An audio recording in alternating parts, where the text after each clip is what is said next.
হাতৰ ভোজ জলকীয়া দেখি ভিডিঅ'টো স্ক্ৰিপ্ট নকৰিব আৰু এয়া কাটিব লৈছে ডেনিমে কলপাত কিয় কাটিছে কৈ আছোঁ গাইজ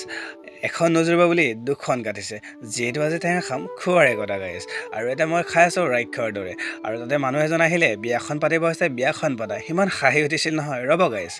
অকল খাব জানিলে নহ'ব কামটো কৰিব জানিব লাগিব নহয়নে আৰু মাৰ সৈতে সকলোকে স্বাগতম জনাইছোঁ মোৰ ইউটিউব চেনেল আটাৰ পেগুলৈ ৰ'ব গাইজ আৰু এতিয়া ডেনিমে মই গৈ আছোঁ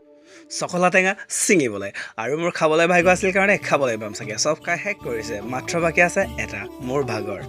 আৰু এয়া চাওকচোন গৰুবোৰে কিমান মৰম লগাকৈ ঘাঁহ খাই আছে আৰু এইজন আছে ডেনিম আৰু মই বহি আছোঁ এনেকৈ আৰু এয়া আমাৰ বাৰীত লাগি থকা জাহাজী কলৰ থকাটো ইমান মৰম লগাকৈ লাগিছে নহয় আৰু এটা বস্তু দেখাইছোঁ দেই আমাৰ বাৰীত এয়া আমাৰ বাৰীত আছে হালধি ইমান ধুনীয়া হৈছে নহয় মই কৈছিলোঁ নহয় আমাৰ ঘৰত বজাৰৰ বস্তু একেবাৰে নিষেধ আৰু গাইজ কথামতে কাম ডেনিমে লাগি আছে টেঙা চিঙাত আৰু মই যে খাবলৈ পাম বুলি মুখৰ